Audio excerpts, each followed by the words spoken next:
नमस्कार, मैं कविता उनियाल। आप देख रहे हैं मीडिया टुडे टीवी। तालिबान की बदरी कमांडो की तस्वीरें दुनिया के सामने आते ही बड़े बड़े देशों की ताकतवर सेनाओं की सांसें थम गई हैं। अभी तक दुनिया ने तालिबान लड़ाकों के हाथों में AK-47 और सलवार कमीज पहने देखा था, लेकिन जैसे ही तालिबान के स्पेशल कमांडो का रूप सामने आया, सब हैरान रह गए। जी हाँ, आज मैं आपको बताऊंगी तालिबान के हाईटेक बटालियन बदरी 313 के बारे में। तालिबान की स्पेशल फोर्स के ये कमांडो इन दिनों अफगानिस्तान की राजधानी काबुल की सुरक्षा कर रहे हैं। तालिबान के स्पेशल कमांडो अभी तक दुनिया की नजरों से छुपे हुए थे, लेकिन तालिबान ने बड़े पैमाने पर सोशल मीडिया पर इनका प्रचार शुरू कर दिया है। इन कमांडरों की खासियत ये है कि ये बेहद ट्रेंड और अमेरिकी हथियारों से लैस हैं। इन कमांडो के पास बेहद घातक अमेरिकी M4 rifle, body armour, night vision device, bullet proof jacket और हथियारों से लैस गाड़ियां हैं। जानकार बताते हैं कि ये तालिबान कमांडो एक खास मकसद से काबुल में तैनात किए गए हैं। इस न्यूज में मैं आपको तालिबान की कमांडो फोर्स बटालियन बदरी 313 के बारे में बताऊंगी। बदरी कमांडो कैसे हैं और इनका नाम बदरी 313 क्यों और इनकी तैनाती का मकसद क्या है, ये सारी जानकारी मैं आपको इस वीडियो में बताऊंगी। अगर आपको न्यूज अच्छी लगे तो न्यूज को लाइक करें। अगर आप हमारे चैनल पर नए हैं तो हमारी मीडिया टुडे टीवी चैनल को सब्सक्राइब करें और हाँ, बेल आइकॉन को जरूर प्रेस करें ताकि मेरी न्यूज सबसे पहले आप तक पहुंचे। बदरी कमांडो कैसे हैं और इनकी तैनाती का मकसद क्या है? दरअसल तालिबान की बदरी 313 बटालियन अत्याधुनिक अमेरिकी हथियारों से लैस है। ये कमांडो M4 राइफल का इस्तेमाल कर रहे हैं, जबकि तालिबान लड़ाके AK-47 के साथ नजर आते हैं। दूसरी तरफ जहां तालिबान लड़ाके पगड़ी और सलवार कमीज पहनकर लड़ाई कर रहे हैं, वहीं बदरी बटालियन के कमांडो हेलमेट और काला चश्मा पहने दिख रहे हैं।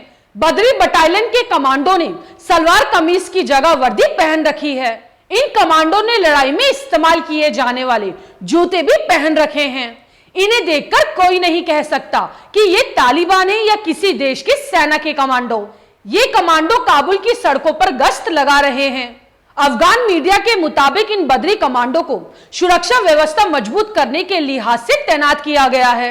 बताया जा रहा है कि अफगानिस्तान के राष्ट्रपति मुल्ला ब्रदर और अन्य तालिबान नेता काबुल में ही रहेंगे और उनकी सुरक्षा का जिम्मा बदरी बटालियन को सौंपा गया है। इसी वजह से बदरी बटालियन को काबुल में तैनात किया गया है, क्योंकि मुल्ला ब्रदर और अन्य तालिबान नेताओं पर हमले का खतरा मंडरा रहा है। तालिबान के कमांडो यूनिट का नाम बदरी 313 क्यों पड़ा, ये समझिए। तालिबान के कमांडो यूनिट का नाम बद्र की लड़ाई के नाम पर पड़ा है, जिसका जिक्र पवित्र पुस्तक कुरान में किया गया है। 1400 साल पहले हुई बद्र की लड़ाई में पैगंबर मोहम्मद साहब ने महज 313 लड़ाकों की मदद से अपने दुश्मन की 1.25 लाख सेना को हरा दिया था। उसी बद्र के नाम पर इस कमांडो यूनिट का नाम बदरी 313 पड़ा है। एक रिपोर्ट के मुताबिक किसी अन्य स्पेशल फोर्स कमांडो यूनिट की तरह से बदरी बटालियन को तालिबान के अज्ञात ठिकानों पर लड़ाई की ट्रेनिंग दी गई है। माना जा रहा है कि इस ट्रेनिंग में पाकिस्तान सेना ने तालिबान की मदद की है।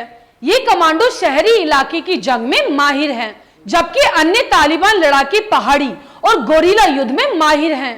तालिबान ने जब से इस बटालियन के बारे में पहली बार जानकारी साझा की थी, तब कहा गया था कि तालिबान ये संदेश दे रहे हैं कि वे अत्याधुनिक सैन्य सुविधाओं से लैस हैं। तालिबान के अड़ियल रवैये के बारे में तो सभी जानते हैं, लेकिन एडवांस हथियारों की कमी की वजह से उन्हें नेटो फौज से लड़ते हुए पीछे हटना पड़ता था।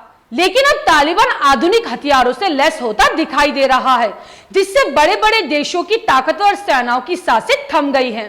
अब मिलेंगे अगली खबर के साथ। आपको मेरी ये न्यूज कैसी लगे मुझे कमेंट करके जरूर बताएं। शुक्रिया।